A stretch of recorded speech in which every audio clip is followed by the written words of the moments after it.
You see, something is going to happen. Something wonderful. My God, it's full of stars. Hey everyone, welcome back to the NY Patriot Show. Today we have a special Super Bowl Sunday show. If you don't want to be bothered watching that crap on TV and the ritual at halftime, you can come jump in on this live episode that I'm doing with Mike and Mateo from the Whatcast. Would you two gentlemen, I guess you can decide who wants to go first, introduce yourself, and let my listeners who may not know who you are already, what your show is about, what you cover, what you're into, what your passion is with this project. Mike, how about you go first? Just to make it easy. All right. So we have a show called the Whatcast. Basically, we cover like the weird and paranormal, unexplained, all that stuff. But we try to present it from a more of a humorous and skeptical angle, I guess. We are not the typical like tinfoil hat believers.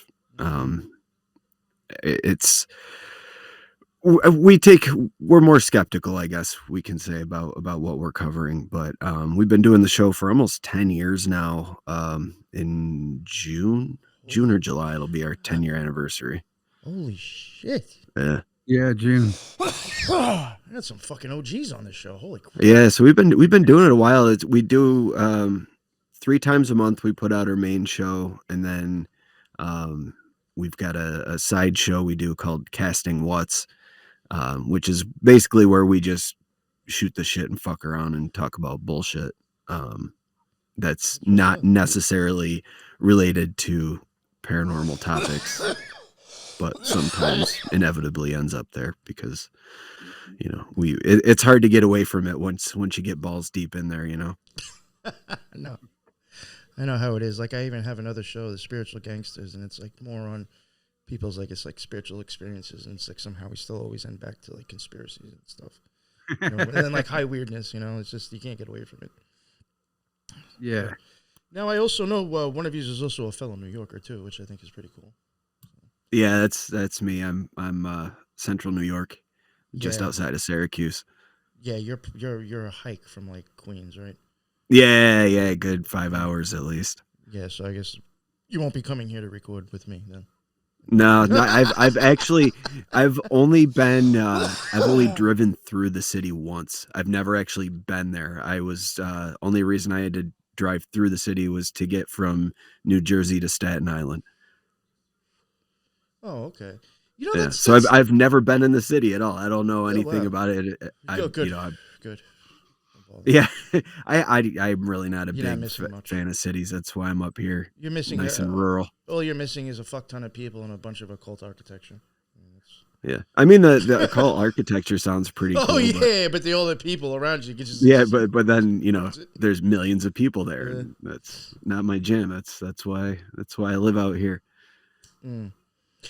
You know what's funny? I don't know. This is like totally off the topic, and I was just thinking about it right now. Like when I joked around about like, oh, I guess you won't be coming here to record.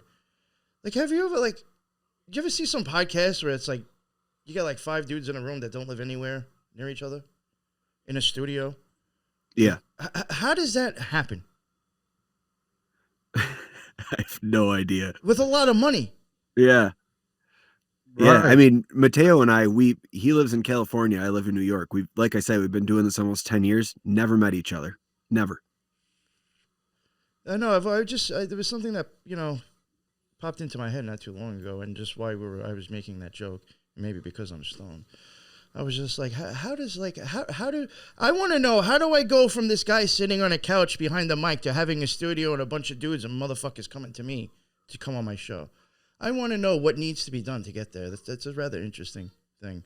It's weird. It's a little weird. The rules changed halfway through us doing this shit. You see shows that have come out with 3, they're on a 3rd episode. They already have 5,000 followers, and you're like, what? How does that happen? That doesn't even make sense. No. But and then you find out, you know, you can just fucking buy followers now.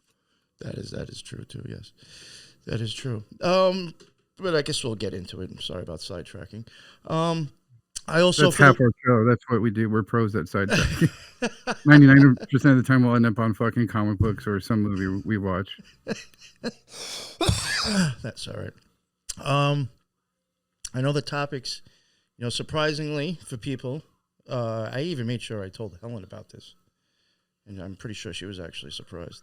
I'm actually entertaining the topic of Bigfoot with these fellows right here. I know normally I may joke about that stuff and find it a little silly, but I did come across their show on Bigfoot, and I heard a bunch of stuff that I was like, wow, I can actually jive with this, and this is kind of how I think about it as well. So I think maybe in the first half of the show, we'll probably talk about that, and then maybe at the end, we'll get into Stardust Ranch as well, which is, another place close to Skinwalker Ranch. So I'm definitely interested in both those topics myself. If you want to, real quick, I don't know if you did it already, your links and everything are already in the bottom, but you want to let everybody know where they can find your stuff as well. Yeah, our podcast is everywhere podcasts are. We can go to the Whatcast.com. We're on Instagram, the Whatcast, everything. Facebook, I believe. Facebook sent me an email saying they weren't going to host podcasts anymore, and then locked us out of our account. And just by the chance, I went back and it allowed me in. I actually posted a picture of their email saying that, and they had deleted that. So yeah, but we're on there now. The shows, I'm trying to get the shows to work to go straight there when they publish, but Facebook is a weird place. Yeah, I'm streaming live to there right now through StreamYard actually, but they can. I have noticed. Well, I was gonna say they're probably worse than YouTube, but they don't ban your account, so I guess they're not worse than YouTube. But you know how many times they've actually just removed my audio. So you can can watch my video, and they'll actually send me a message saying remove the audio from your post. I'm like, what's the point of my hour and a half podcast up for if you remove the audio? Why don't you just take it down? That's I'm just going to stick the tip in. Who the, you know what I'm saying? What's the point of that? Just take it down. When they unlocked our account after saying they were going to host podcasts, it unlocked an old personal account that I got locked, I think, in 2015. And I don't give a shit about that. I don't have a social media account for myself since then. And I tried to log into that, and it allowed me. And I went back to the podcast page, and I typed in that password, and it locked me out of that old personal account again. And I was like, okay. And it said, click this to figure out the steps. And they wanted me to take a picture of my fucking ID. And send it to them. And I actually got somebody in chat, and they're just like, yeah, try not to have a glare. And I asked them, I was like, does that sound sane to you at all to send you a photo of my ID for a social media website? And they're like, that's what you have to do. And I was like, close the account, please. You're out of your fucking mind, you fucking crook. That is insane. Yeah, my fucking ID. Didn't they teach us when we were kids, when the internet first came out, to never, ever, ever put your ID online? I'm just like, how does that sound right to you, sir? Yeah, no. I would have been like, you can just keep the account. I'm good. I'll just make another email and make another one. Yeah, it's easy. Yeah. Right. So, if you guys want, I don't know. I guess we'll start off with Bigfoot first. I don't know which one of you want to start off and take it. If you want to maybe just give a little overview about the whole... I'm sure everybody who's listening knows what the fuck Bigfoot is. Yeah, I'm not going to get into the bullshit that everybody knows about, like the Patterson tape, none of that, because it's honestly, it's not really relevant to what I'll be talking about. Real anyway. Quick though, if you don't mind me asking, what is your beliefs on that original videotape? Honestly, I think it's legitimate. Okay. And there's a lot of reasons why I think it's legitimate. The arm length thing with the if a human is going to be posing in a suit, right? You can't extend the upper arm of a human because the elbow limits that. So you can only extend the forearms. But looking at the actual figure that's caught on tape there, you can see that the arm is in proportion to each other, and the upper arm is longer than what the human upper arm would be, and where the elbow joint is, it just doesn't match human anatomy. Also, this was the fucking 60s. We've seen what special effects were like in the 60s, and you're telling me some bums that are just romping around the woods are going to be able to afford state-of-the-art technology, let alone state-of-the-art special effects that look better than anything is in a movie at that point in time. Well, that's what I had even thought about. Like, I'll be honest, I'm still not sure what to think about the video, but I guess in the defense of saying that it could be legitimate is what you're saying. It is like, very well done for the time. It's just like, right. Have they even made something look that good up until maybe like the last 10 or 15 years, actually? Right. Yeah. The one thing that is suspect about it is it just happened to be these guys were looking for Bigfoot for a documentary and they found Bigfoot. Like that's the suspicious part of it though, because like, what are the fucking chances? You know, you've got thousands of assholes romping around the woods every weekend looking for Bigfoot, and what do we get other than blurry shadows in the distance and something knocking on trees? Really, not a whole hell of a lot.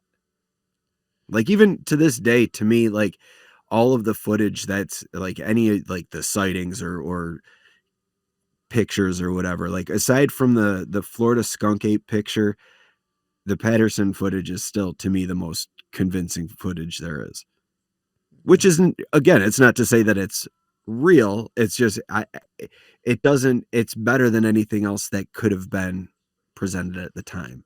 And you know, the coincidences, it's hard to ignore the coincidence, but also where are these assholes getting the money for this thing, and how the fuck are they doing it?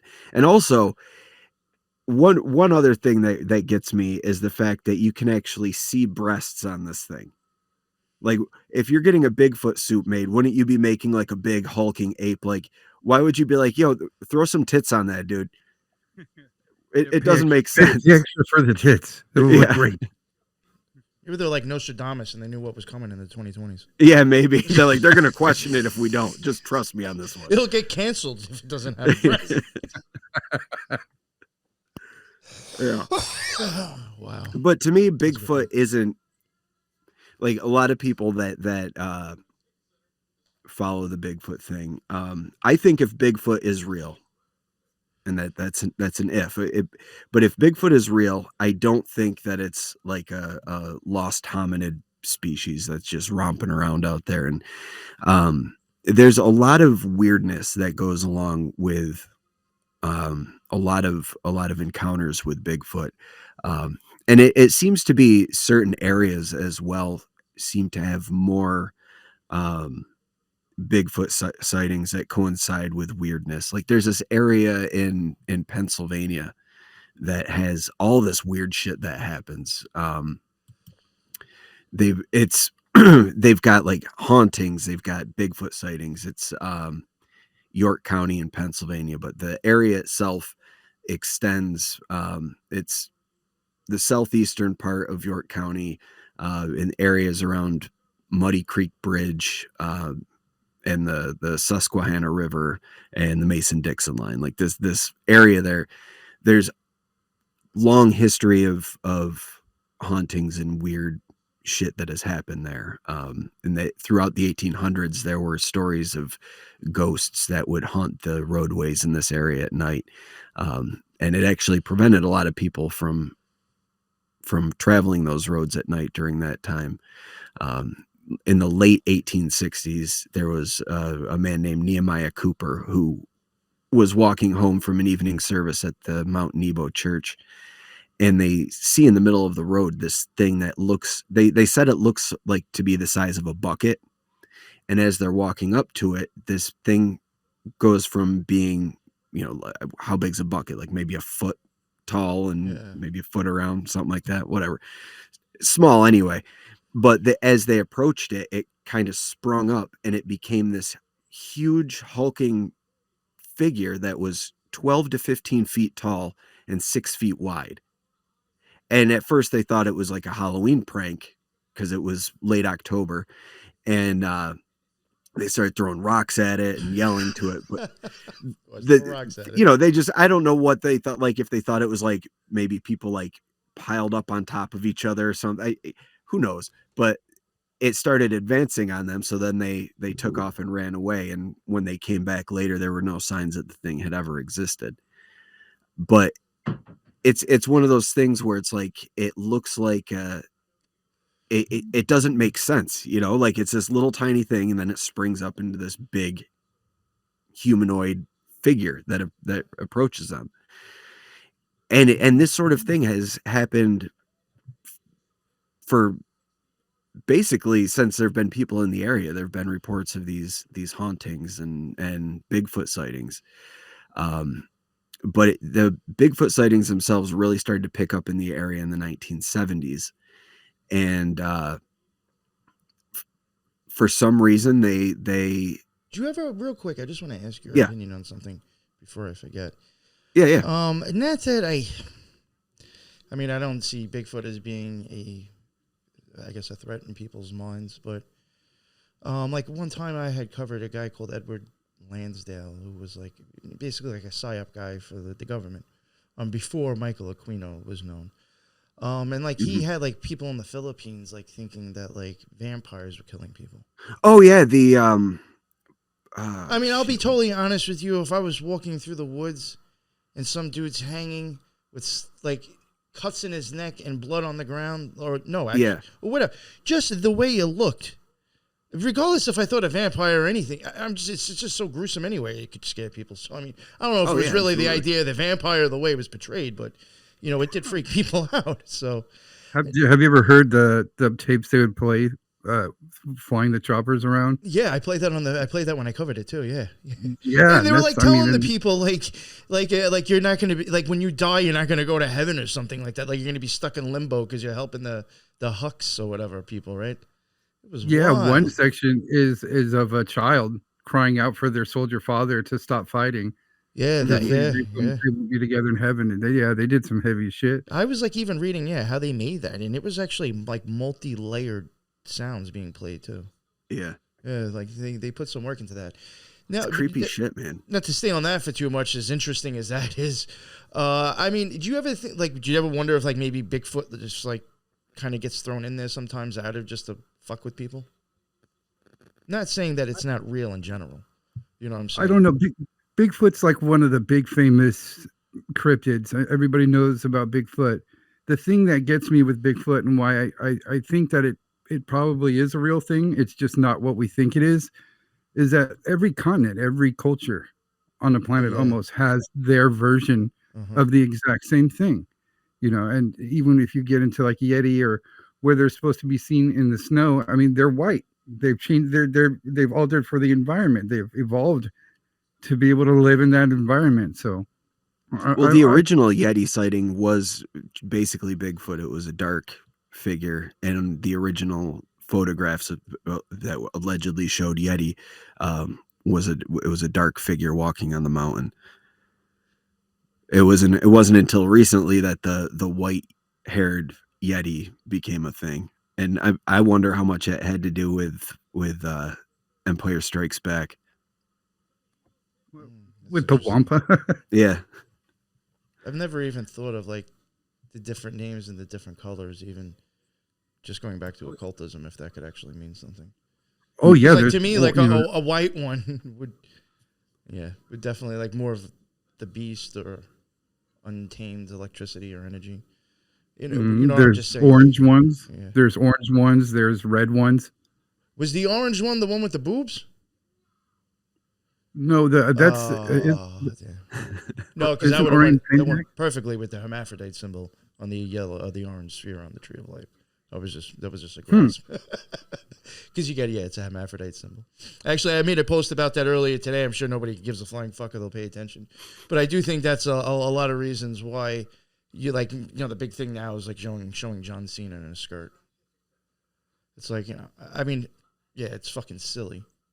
But, like, to me, it's like the guy's just telling you he's taking on the archetype that goes along with that fucking sphere when it comes to magic. You know what I'm saying? So, whatever. I was just, that's why, because maybe giving something, making something look a little androgynous would also fall into that category, which is why I asked if the orange one had the boobs. To where if you couldn't tell if it was a man or a female. I'm sure there is one with boobs. Who knows? And real quick, because I do know it's getting late for Helen, but I want to know, have you guys, and I hope she's not fucking with me and this is actually real, have you ever heard of the cryptid called the Squank? Yeah, Creature of the Lumberwoods. Yeah, I was just gonna say that's a Creature of the Lumberwoods. Oh, okay. It's a book that was written in what, 1912, I think, maybe 1920. Was it? I thought it was the 1800s. I don't know. I think that's when it was preserved and reprinted. Maybe, I don't know. But it's a book that logs all the creatures that were supposedly seen by the early loggers, and their creatures are just fantastic. We've done a few shows on that because there's so many to cover, and that one's supposed to be this blob-like creature that cries because it's so ugly. And if you see it and look at it, it'll cry and run away. But it gets weird. I mean, there's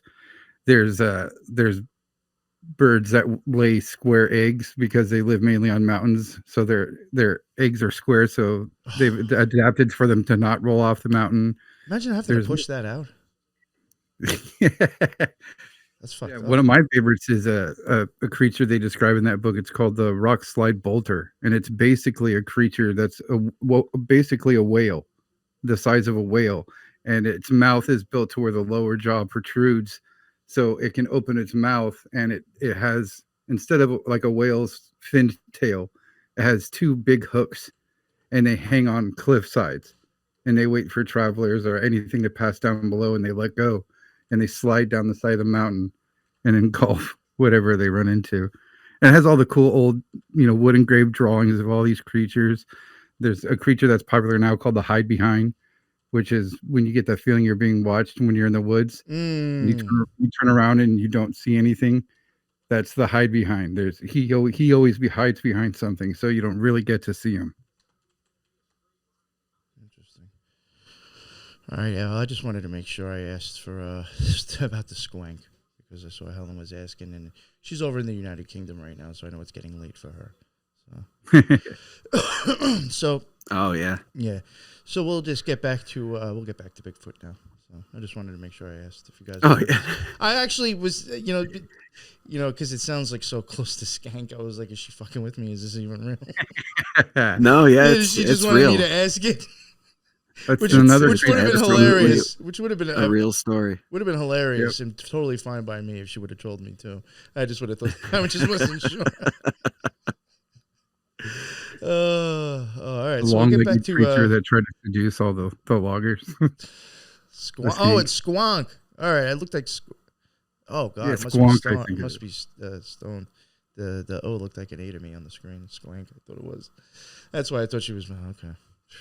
Squank. Yeah, Squonk. That's where I'm going to say that instead of skank from now on. Yeah, it's way better. So back to Bigfoot. Got off a little bit, and that was my fault. It happens. It happens. No, but that was totally my fault. Actually, going off about the orange and stuff. So all right. So you do think that one video is quite possible, and then I know you were saying. I think I guess in history, like you're saying, is totally correct. You have multiple different versions of these things all over the world, pretty much just like the pyramids. You know what I'm saying? Right. I could see that if it's, this is why I do kind of like, why I liked the way that you guys covered it.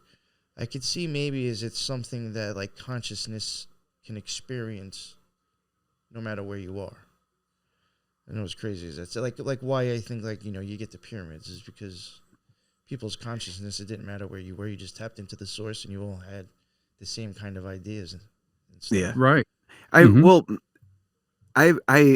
think when we covered it on the show, I was linking Bigfoot to poltergeist cases primarily and showing the see, I like how that there was idea kind too. of like a overlap between like symptoms, I guess, Well, if you want to call them mentioned, that. I think one of you had mentioned earlier, and I'm glad you went back because I forgot already, and I was going to try to get back to that.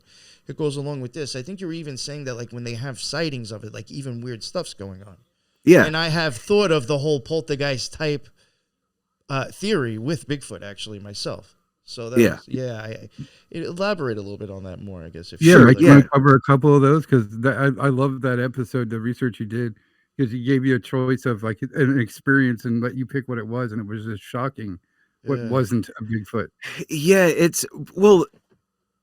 There was a study that was done in the 1930s.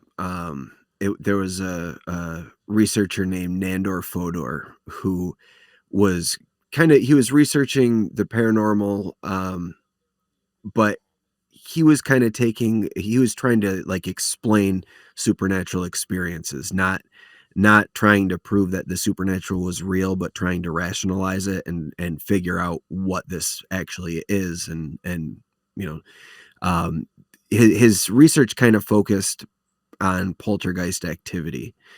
And he had a theory after doing all this research that maybe paranormal experiences were linked to the individual rather than something that's I think like a an lot. event that kind of happens. I think a you lot know? of that is. I'm And even going to it be would make silly. sense. I'm even going to be silly enough to where I'm going to make the claims that I think some ghost shows on TV are actually doing that. They're trying to create the shit themselves and they're trying to record it. Mm-hmm. Yeah, They're actually and doing I mean, serious occult shit and acting like idiots and making money off of it. right? Yeah, Yeah, Laughing all remember the way the- home to the creating bank. tulpas, you know. Yes. Like, and then you've got a tulpa running around, and you have no idea what you created or even how to control it, and now you just let it go in the world. yeah. I remember when I stopped watching ghost shows. There's only a couple good ones anyway, but there's some new one that came out, and they're investigating this fucking abandoned jail, and nothing was going on. So one of them, who's the occult guy, Is he the one who like brought in the Jacob's ladder and shit?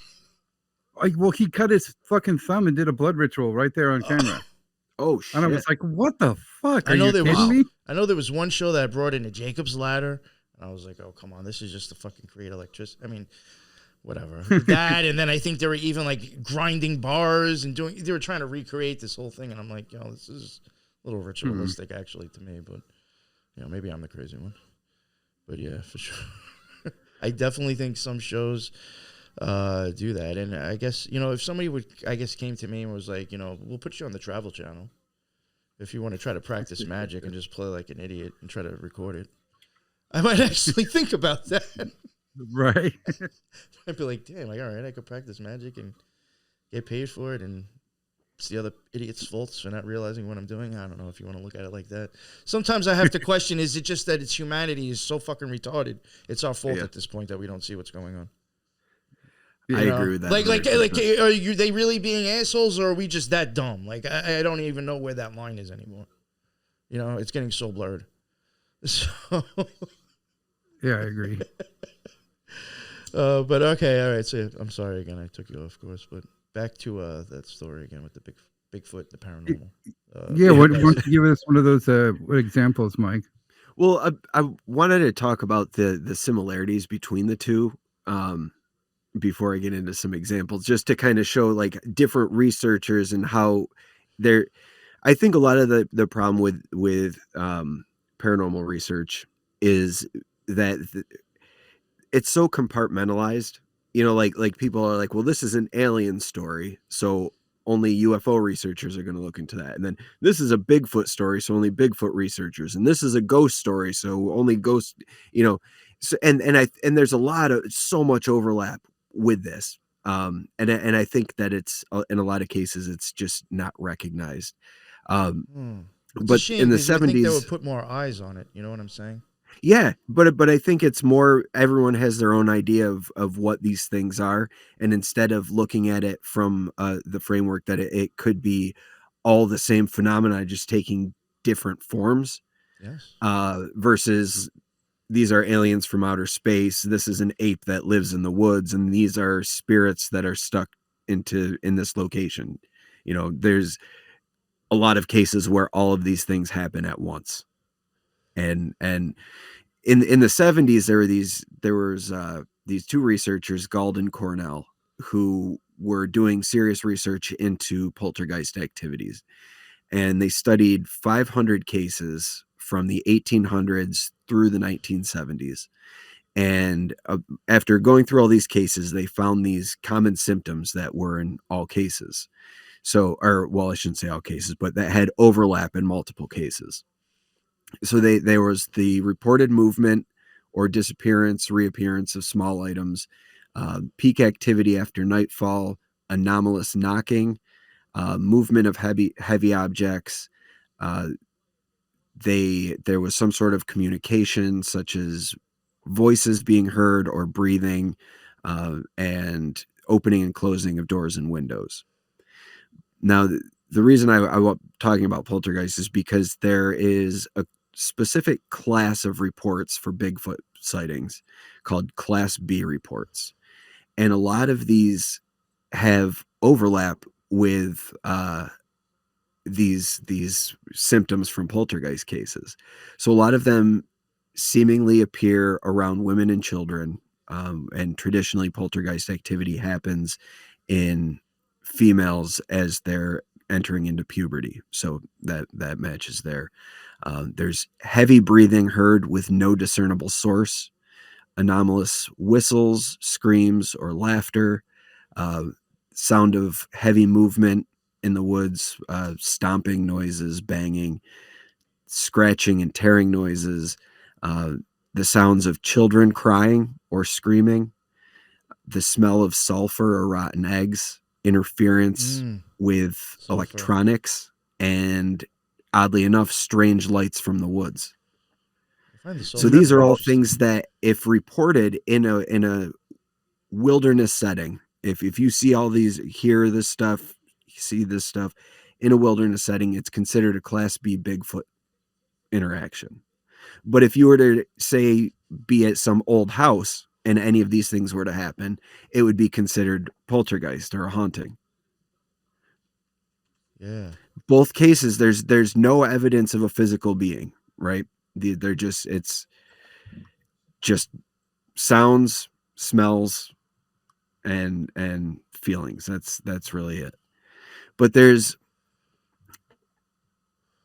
some cases attributed to, See, like, just real quick, I just do yeah, want to say, like, I even do think, depending, I mean, a person may not be doing it themselves, but I do think the human mind can be tricked into seeing and smelling something. sure. Or it can make itself do that. Yeah, it's easy to trick yourself or convince yourself to do things. So, like even if there was, I don't know how, maybe like I sometimes try to use radio stations or like some kind of like vibrationary thing going through. Well, maybe just the way our brains decode that is right. So who knows? Go ahead. But there's been cases where there've been what would be considered poltergeist activity, where strangely there's what would be considered Bigfoot evidence. Like in 1956, in London, there's a case called the Battersea poltergeist, which was basically typical poltergeist stuff, banging on walls, knocking, thumping on the floor, moving of objects. So one night they decided to throw down powder on the floor to see if whatever was stomping would leave a footprint. And what they found was one large human type bare footprint in the middle of this powder. So, I mean, that's one of the core signs of evidence for a Bigfoot thing is these giant human footprints, right? And here you have one inside a house when there's Bigfoot activity, or where there's poltergeist activity. But in the woods, a lot of times when people have experienced, are you familiar at all? Have you ever heard of the Ape Canyon attack? No. Okay. I'll run it down real quick. Sure. In 1920, I don't know, we'll say mid-20s, a guy named Fred Beck was, him and a group of his friends were basically attacked by these Bigfoot things. The story that he told was that he was a member of a mining party, and one day they saw basically a Bigfoot, and they took a shot at it because it freaked them out, and they thought they killed it.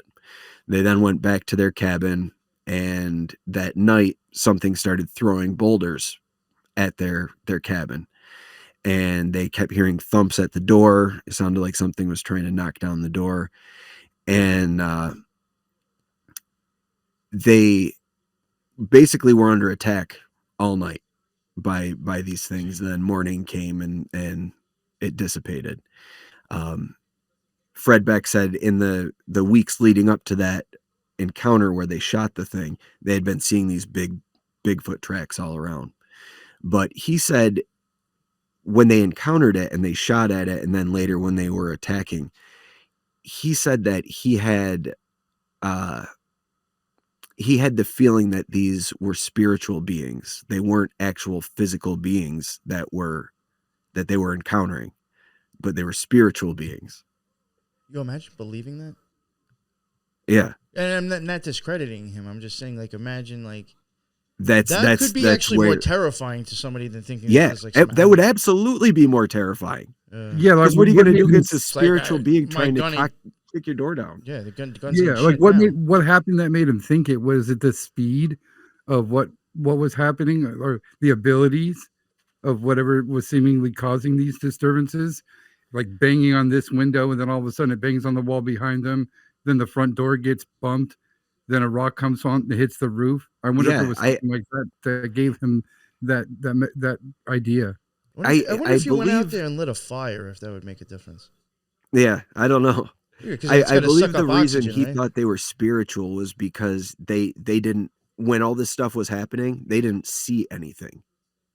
They couldn't see anything, and it could be because it was dark and these things are ninjas. I don't know. Well, I'm just thinking of a way to affect the actual world that we can't see.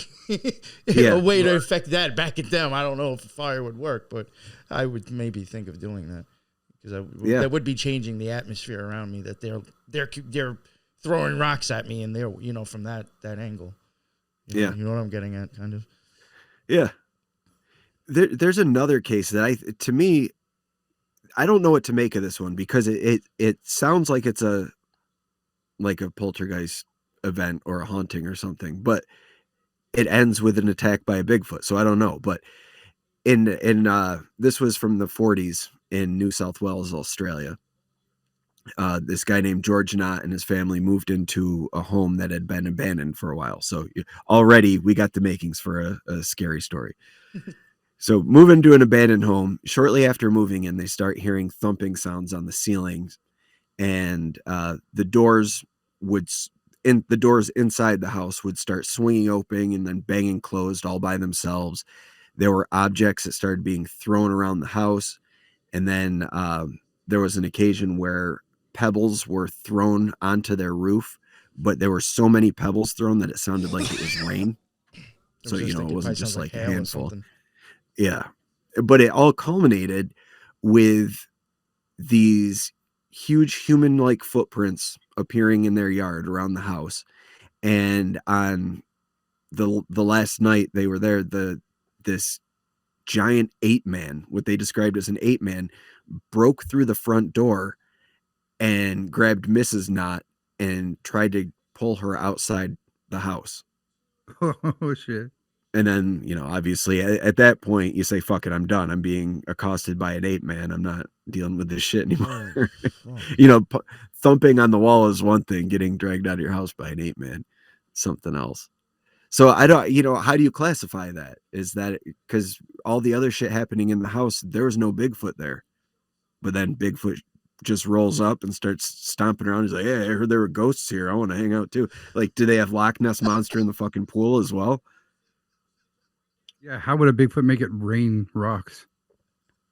Yeah, it's just like these stories, they seem fucking crazy and outlandish, but you got to think a lot of these cases, these people aren't getting paid for it. There's no publicity. In a lot of these cases, the reason that they got out, the story got out was because they were looking for help, and they get other people involved, and then it becomes a story, an event. So it gets, that's how the story gets out. But Maybe that was like a cabin in the woods type movie deal going on right there. yeah. So when you were like, oh, you got Loch Ness too? I was thinking of that. How they had all those cubes of like, pick whatever. What cryptid it's gonna come and kill you flying now. through the window. Release the ghost apes. Yeah. Made me think of that when you. That's funny. But That's when these bugged out, stories though. come out, See, these it stories just I seems actually so do weird. find interesting. Yeah. And I hate to actually admit it, I'm probably going to Google things like this now after the show, and I can't believe I'm actually going to that I'm even admitting that. Honestly, but when you this start is the looking weird at it, stuff was like paranormal shit going on with it. I think then you have to start wondering. Yeah. Is it when you something start in your looking at environment? it, like with the overlapping things, it really opens up a whole new world. It's not.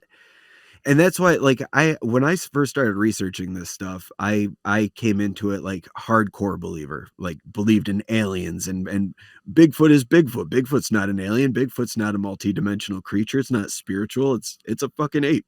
And the Loch Ness monster is real.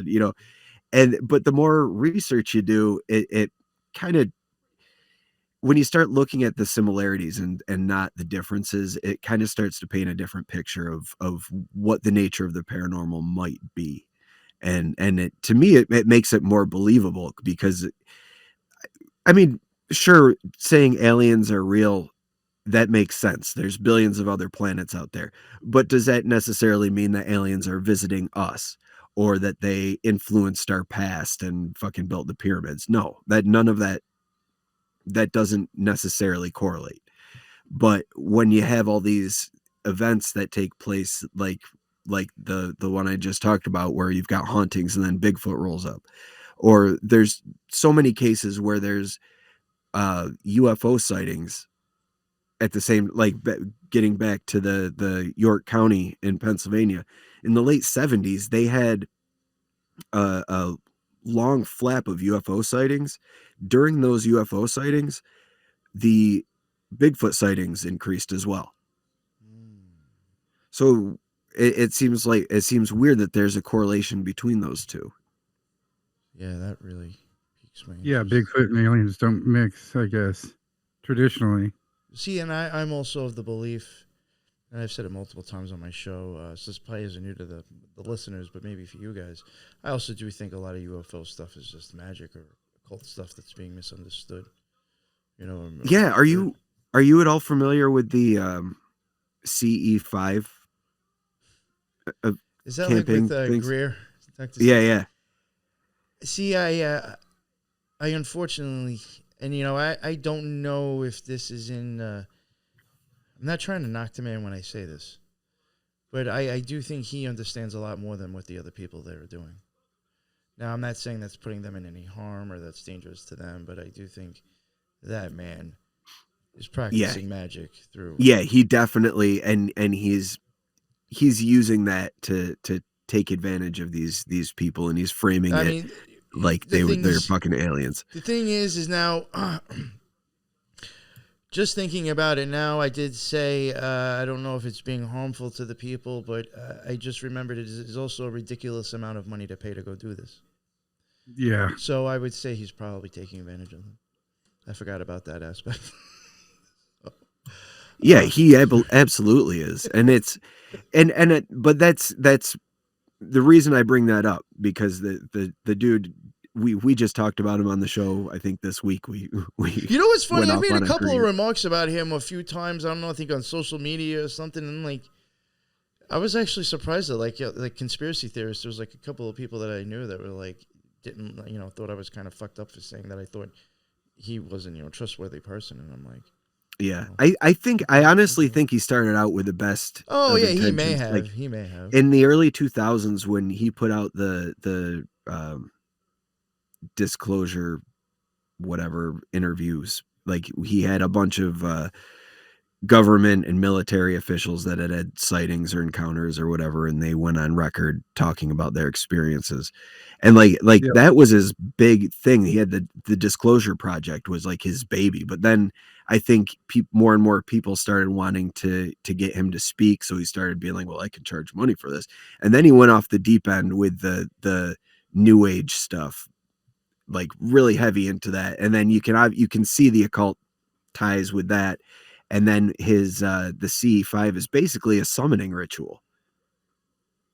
And he's created, like, he's summoning these I'm glad things you're which saying are it and not me. flying in the sky. Thank you. Because these are the things that I have said and thought before, and like people are like, "Oh, you're just thinking fucking crazy shit." No, it's when he put out this documentary, I think called I think it was Extraordinary, maybe. I I'm can't trying remember. to think, because like even though like the way I like I'm saying before, like I've thought like whatever, I have watched I think almost all his stuff, because like it's like I still want to see what the fuck he has to say. Yeah. Yeah. And Yeah, that yeah. one documentary where it was like straight up alien information, and then they just take a hard turn into these rituals that he does, and he's talking about what they're doing and how they've got to send their intent out, and you're using these people to you're telling them that they're summoning aliens, but those aren't, you can't summon physical beings. You think he's just leeching off these people's energy? Then New York, he's just robbing Yeah. them Yeah. of I energy. definitely think that. Yeah. Mm. I think it's almost like you're creating an egregore with like there's Yeah. pretty much. I mean, something along those lines. Yes, he definitely. That's why. That's why I don't normally. I was trying to say like I don't know if it's really harming the people. I'm trying to play devil's advocate here. Especially because I don't want people thinking like, oh, this dude is just always like shitting on everybody. But like, no, honestly, I do think he's using people 100% to acquire whatever he's doing out there. I did forget mutually that beneficial. these people are paying a ridiculous amount of money. For some reason, I forgot about that. So that it's even shittier. In my opinion. You're paying the money. You're paying me to do magic, and you harness your energy to do it. Holy shit! But you walk away with an experience. So do you what value does that hold for you as an individual? Are you willing to be duped and have your energy taken from you in order to have this experience? Like, is that worth it to you? Or maybe you're an actual believer and you're like, I am communicating with the fucking aliens. You know what? And this is my opinion when it comes to magic in general. Some people may argue and say maybe that isn't the safest way to look at it, but I do think it should be something that happens to a person individually. That may make it more scarier. That may make it a little bit harder to try to wrap around your head and to figure out what just happened. But you're not going to have somebody else telling you what your experience was. You're going to have to figure that out on your own. Greer could be telling you what your experience was and lying.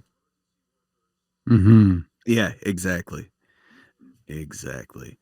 And that's the problem when you let someone who claims to have the experience take control of the, like I do think that in magical works, working alone is in a lot of ways the best way. I agree with that, but there is power in numbers, and I think if so long as you don't have like someone who's trying to take control of the situation, like it's all agreed upon, everybody plays their role and understands what's going on. That's a bit different. And also understanding of what magic is. Right. I think you're if not everybody's telling people literally you're calling on the same aliens. Page. Yeah. No, I Exactly. I get that. I agree. But yeah, I'm glad that you brought that up. And and the reason that I brought it up is because it shows the supernatural nature of what is seemingly not a supernatural thing, like UFOs. If you look at what a UFO is like in the modern frame of mind, it's an alien spaceship from another planet. So that there's nothing supernatural about that. It's just weird because we don't know what it is. But, it's essentially a living being in a vehicle.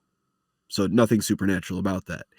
But when you start looking at these other, like, the weird things that go along with it, like the fact that you can summon them if you get enough people together and pay enough money. You can go camp with a fucking old bodybuilder and summon aliens.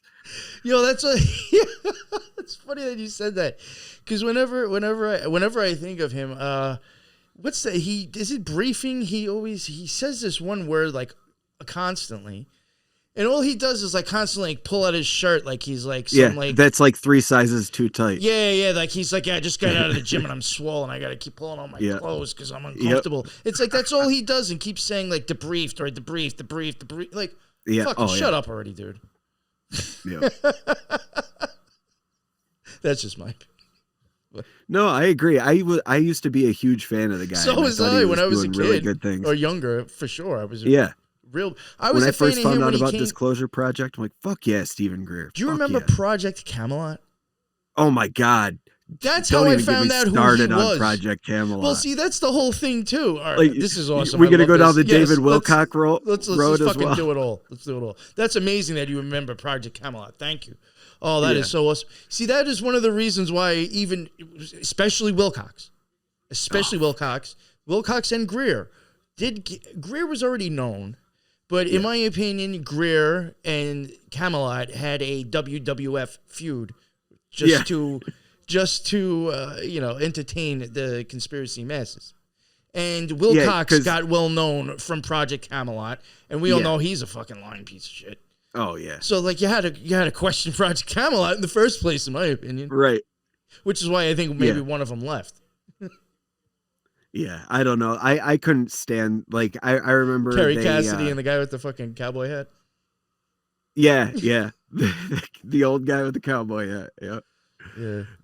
I remember them talking about Yo, you know that guy at one point. Real quick, just to, and then we'll go back into Greer. I'm sorry, but you know that guy actually around 2012 ended up like I don't know, not convinced. I don't know if he convinced people, but him and a bunch of people who thought that like the world was going to go through some like cataclysm actually legit like moved to a commune in another fucking country, thinking they were safe there. I remember David Wilcock talking about that in 2012, like, oh, just wait till 2013 and we'll show them. And then nothing fucking happened. Like the people that bought into that 2012 bullshit were just as bad as the fucking Y2K people. Come the fuck on. Yeah, Y2. I remember that shit. The Y2K. That shit was ridiculous, man. This shows you what kind of delinquent I was when I was a kid. We everybody thought the lights were gonna go out. And me and my boy, the grid's going down. Me and my boy, we had a band together. You know what I'm saying? I played the guitar, he played the guitar. You know, we were in a band, and he literally lived down the road from a music land. We're like, yo, those lights go off, fucking going, dude. Fucking dirtbag. But me and my boy were like, yo, we could get new guitars. Oh, man. I think I would have been thinking the same. Yeah, I'm sure. We weren't the only two fucking, high school kids thinking some silly shit like that. Right, the lights go out and you see like 10 other people from all directions. Yeah, we're like, fuck, we got here too late. Yeah, you got to line up before midnight. Yeah, I'd be like, fuck, I know that guy. He plays the bass. My friends are the bass.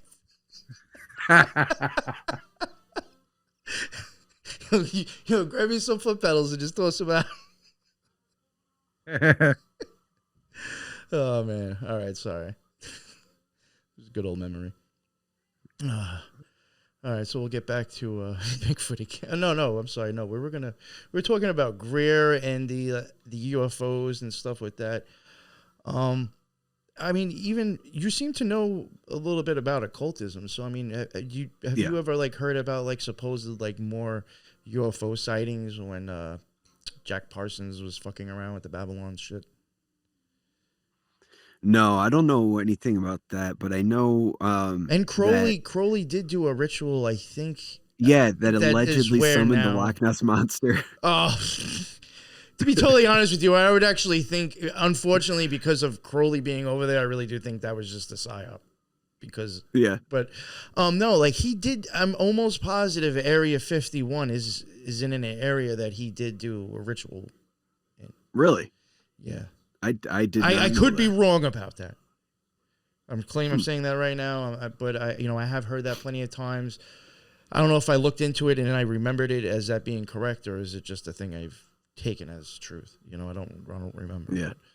But, So, but I mean, do know with, like, honestly, Jack it wouldn't Parsons. surprise me with the way that the way a lot of military installations are set up and the way DC is set up. Like, it wouldn't surprise me in the least. No, I do. So, like, yeah, even the UFO, like, because when you were mentioning, like, the paranormal stuff before, in like Bigfoot, and then mentioning like UFOs and then Bigfoot, that's the type of stuff that, like, really would make me entertain that there's something up with Bigfoot. Yeah. And then And that's, to me, the biggest thing. It's if you get over the silly bullshit and just start looking at the really weird stuff, and how the fuck do you explain that? Yeah, see, like for me, I guess, like a lot of UFOs, to me, I think could just be like I don't know the best way to explain it, like a ripping the fabric or whatever. Like, something's came through, Yeah, in a sense. definitely. So it's like, was Bigfoot like a side effect of that?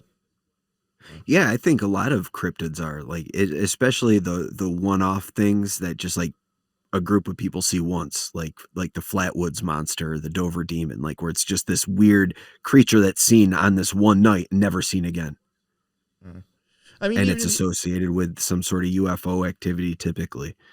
even if, like, I don't know how you guys are with, like, the Matrix idea or the Matrix theory, but for like listeners who might even, who believe in that idea that we might actually be living like in a computer matrix, I even see how, like, this is how I have just justified Bigfoot before. Is it just the way that whatever that came in, this is just how the system decodes it?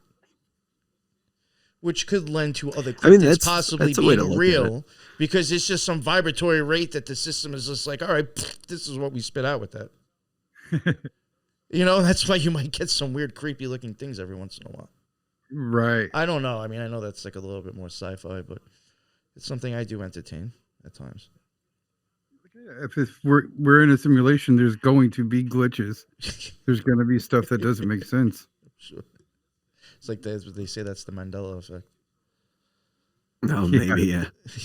Or if you want to look at it from the spiritual side, though, even like UFOs, you could say maybe UFOs are like to borrow a new age term, the light body or the Merkaba, as they're entering from another reality into ours. That's the UFO, and then they, basically reform, and here they are. No, I've said things along that degree before that I thought UFO sightings were just people popping in and out of the abyss, and you're just saying it in a nicer way. Yeah, exactly. I could 100% see that being a thing, and same with like spirit lights, like Will-O-the-Wisp and like the Brown Mountain lights. Now, this is a good segue. Maybe we won't end up getting into the ranch, because I would like to keep talking more about UFOs. People who have now these intense sightings, or these, people who have these amazing stories that, like, get known. Do you think that they're misunderstanding their experience? And that, like, this is my opinion. Like we were saying before, I think a lot of it's actually magic. So as a person having witnessing a magical experience, and their brain just decodes it wrong, or they just don't know how to process it, and that's just how they decode it? Or do they understand what they saw and what happened, and they were a part of it, and now they're just reselling it to the masses? You know what I'm saying? Like, if you start thinking that UFO sightings and even alien type stuff, like Lamb, look at Lamb. I mean, he looks like a gray. Yeah. So, like, you have to start wondering, like, could some of these tales actually just be magicians telling us a fancy story? Could it be somebody was around a magical event or happening and doesn't know what they experienced, and they're being honest, but maybe not correct? You know what I'm getting at? Like, that's what I think can Yeah. really start confusing the shit out of UFOs and aliens, is because if you start thinking it's magic, then you have to start wondering about all these, like, Whitley Strieber. I'm sorry, I think that guy's selling an occult story. That's just my opinion. You know, There's you a get people lot like of that. the abduction stuff that could be, when it comes to the abduction stuff specifically, I think that is almost universally true, where it's the person is relating the experiences they believed it happened, but there's more to what happened. And I think a lot of cases it likely is some form of kidnapping, whether it be some like shade experiment or some sort of part of some occult ritual. Because if you notice, a lot of them will talk about having blood taken and having something done with their That's what reproductive I'm organs. Which, what are the biggest things that happen in a lot of these occult rituals? Like you Yo, need I to have fucked the around and blood, ended or up in the hospital, my man, and I needed a bag of blood and a bag of saline. see, You see, there was something wrong with my fucking blood, and my eye was 4 millimeters bigger. My right pupil was 4 millimeters bigger than the left one. I had physical fucking issues. what? That's what I'm How saying. did So, that? like, these people that tell these stories, it's just like, I could make this up and say it was, just my pineal gland is fucking lamb, or my pineal gland is like whatever I'm putting on the front of communion, it's, Yeah. and sell an occult story as some fable. Yeah. But a lot of the people that are experiencing it, like they'll undergo hypnotic regression, and they'll undergo lie detection, like all that shit, and Listen, and if you're they're having telling the magical story as they experiences, remember it. if you're having magical experiences and you can do that shit on your own, you're gonna pass a lie detector test anyway. Oh yeah, It doesn't fucking but matter. You there's could look at them and tell them I'm the president of the United States, and it'll say that you're telling the truth. no, yeah. Yeah. So that And shit don't matter to a there's magician. some weird details that emerge from this that really makes me think a lot of these experiences are fabricated experiences in one way or another.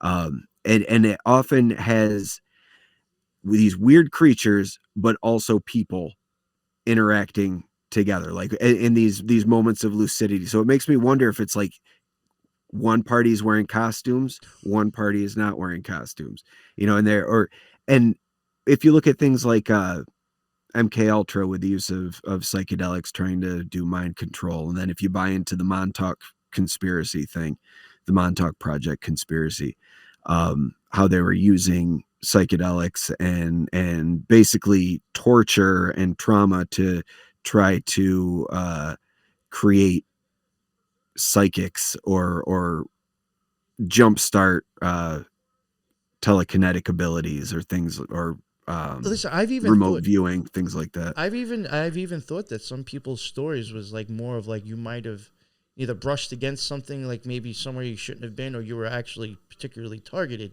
Because I do think, this is just my opinion, I do think you can force magical experiences onto people without them Realizing. Yeah, sure. you can suck them out. And so like sometimes, like I've heard on other podcasts people's stories about like visuals and all this stuff, and I'm like, if you were to say that with your eyes closed instead of you saying that this is what you saw in the sky, it'd be the same fucking story that I have before I have a magical experience. So like either you're telling a bullshit story again, and then I'm not trying to go with that, or maybe like could people actually just be like, as an experiment, let's see how this person reacts to that experience. Let's see what they think. Right. I think perception has a lot to do with it. For me, my family has a lot of history with what I know and believe to be as ghosts and hauntings and stuff like that. So there's been plenty of cases where I've been somewhere with somebody else and something strange has happened, a certain sound or something that just straight up can't be explained. And for me, it's always a shock that their mind just doesn't automatically go to a ghost. They don't know what it is. And that's just how it is for some people. Mm-hmm. For them, they don't understand what's happening. But for me, I know exactly what's happening. So I think perception and history has a lot to do. I think with I think you're nailing it. And another reason why I'm even saying like maybe like why it could be purposely done is because you even be testing maybe people's perception.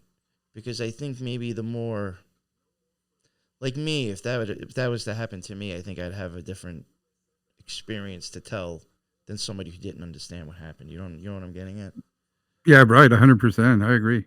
You know, if, to me, I might be like, oh, that I might have like, maybe I was just having a magical experience without me trying to do it. Maybe it was a psychological attack. Maybe I just brushed against a certain frequency. And somebody else is like, oh my God, there was a fucking guy in a fucking spaceship and there's lights in the sky. You know, it's like, you know, was that the lights in the sky? Is that the Orphanum? Is that the Wheel of Fortune tarot card? You know, come on. You know, I've heard, you know, I've even had people tell me, like, basically explain the Wheel of Fortune tarot card on a show of mine as a UFO, you know, experience.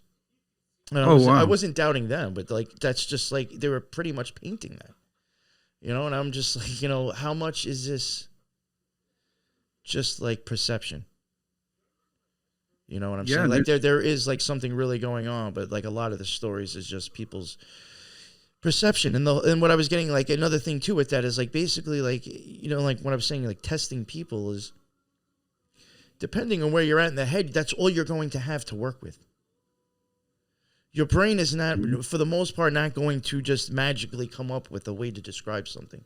It's going to go around and look for a reference. That's all we are. Absolutely. Is a fucking reference machine up in here, really.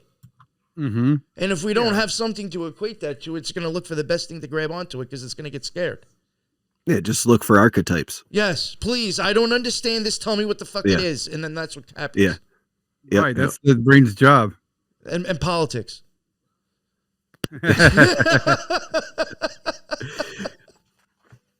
But I think that's why you get a lot of the similar type stories from other cultures in the past, but it's with a different frame of reference to it. Yeah. You know, like how fairy stories have a lot of similarities with Bigfoot stories and alien stories.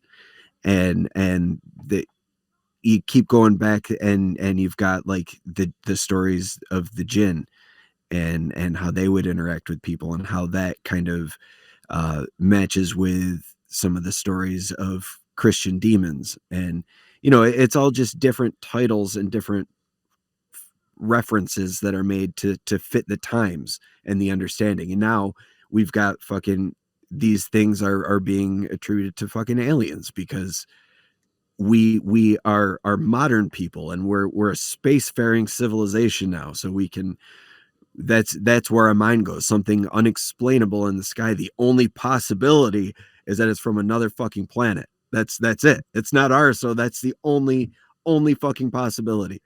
Right. You take that example of that ancient Greek battle to where that, what did they call it? A flying glowing shield.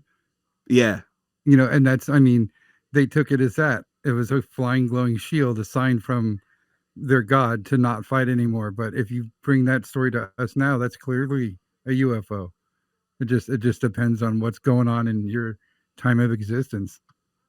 You know, and it's funny that we ended up getting on the topic of UFOs. I literally had a few people hit me up just today. I think on Instagram had sent me messages asking me what do I think is up with all the UFO business. Like, it just seems like it's wacky, really, isn't it? Well, but that it's really amping up too. Yeah.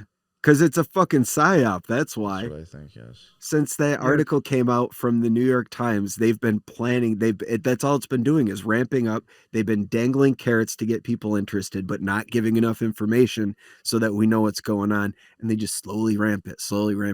I mean, something big is coming, dude. Something big is definitely coming from all this. This is the funny thing.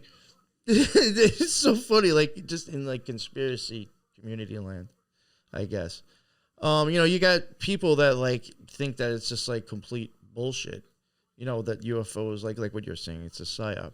But like now I'm seeing like, I guess now maybe they're real, and that we're being misdirected right now because there's ones landing somewhere. I just saw this today on Instagram. This is fucking flashing breaking news. There's UFOs landing somewhere and we're being misdirected. And that's why I guess there's some kind of tragedy, or maybe maybe it was Turkey, or I don't know where they were getting at, but with the quick meme that I saw posted, regurgitated multiple times from people, just the whole, let me just screenshot and share and not actually fucking read it because, it just looks interesting. That type of situation going on Instagram. It seems like that there was like some natural disaster, I guess, that is an excuse to keep people away from aliens landing, like in the third kind, that movie. Close Encounters with the Third Kind or the Fourth Kind, whatever the fuck it's called. That's happening right now, according to Instagram. Oh, wow. So I guess we went from psyops to that they're actually real now and that they're landing and the government doesn't want us to know. Well, to me, the whole thing with the balloon, the spy balloon that happened, I mean, whatever, they let it sit there for days before they did anything about it. That doesn't matter. Yo, you know what's funny? Somebody hit me with some Janus symbolism that actually blew my mind with that, and I was like, "Fuck." Oh yeah, yeah. But now I think if there was how many has there been so far? 2 or 3? Well, they reported that there were 5 last week. I guess. Okay. We only were told about the one that got shot down. I guess when there was 2, I guess that made it. There was one over Costa Rica as well. Yeah, I guess it doesn't work anymore. But when there was 2, somebody had sent me some shit when I was like, damn, okay. Yeah. What they shot down in Alaska is a completely different thing. I don't know if you've heard the description of what they shot down in Alaska. No. It's about the size of a car, completely metallic, no means of propulsion, wings. It was like a monolith. They shut down a monolith. And it was cylindrical shaped. Yeah, so I mean, that's if we're just talking like we are here right now, that's not a spy balloon. They shot down a UFO. I haven't heard a description of the one that was shot down in Canada, though. I don't know. Me neither. But I mean, it's a psyop. It's conditioning.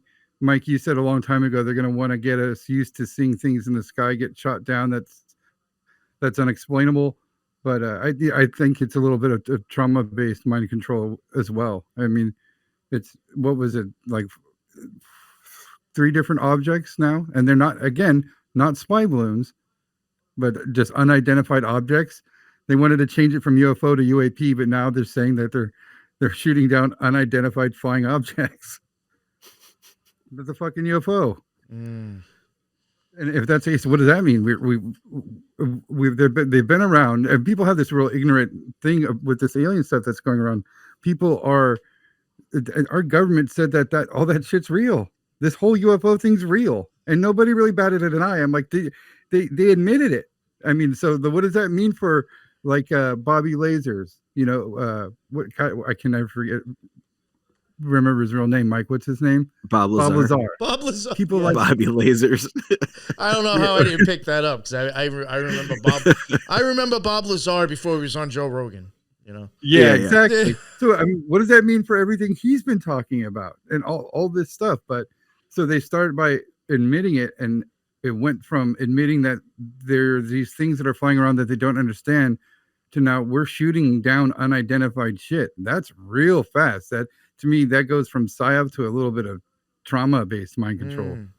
So, and now I want to just, I guess, get back to the idea where we were saying before, like, what if it is like magical effects? Or something, something coming in and out of, whatever, into our reality and out of reality. Mm-hmm.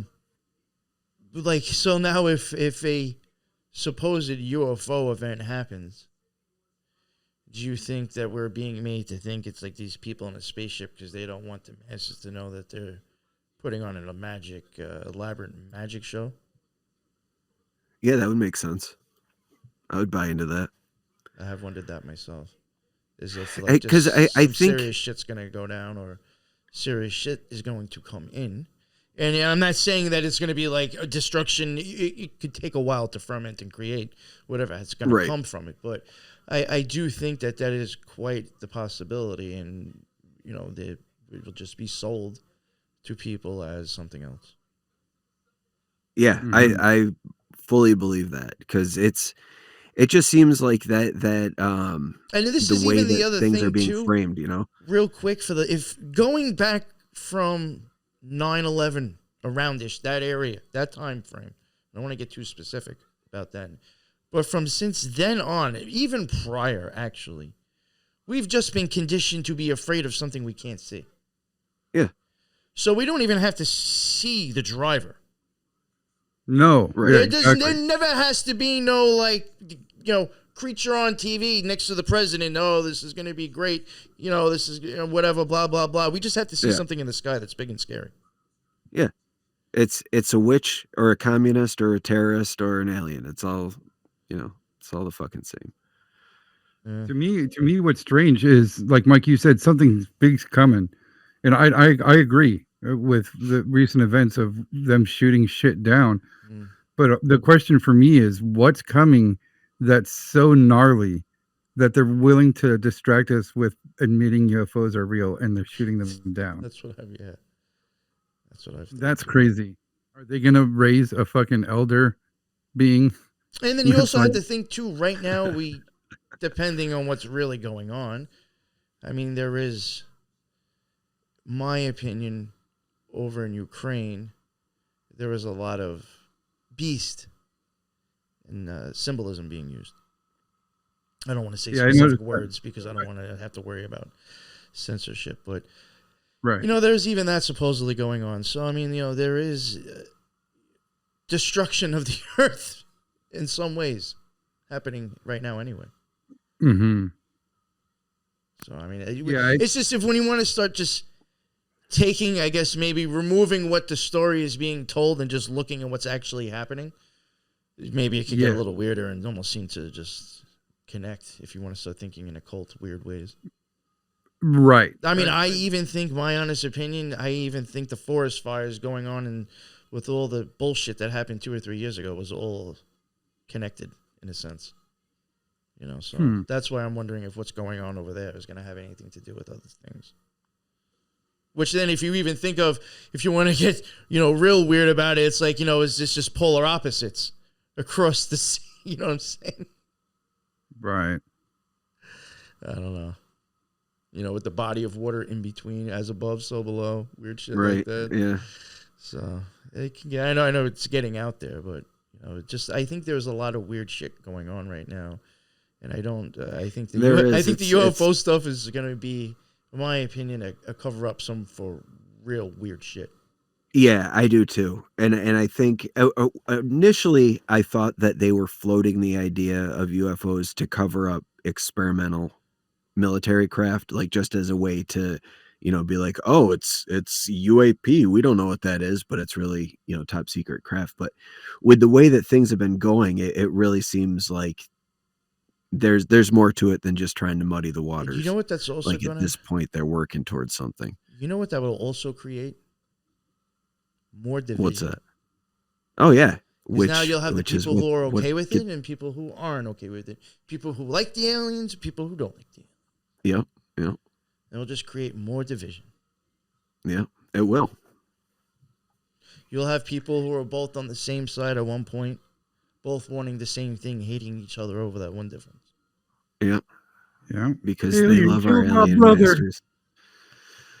Yeah. That's wild.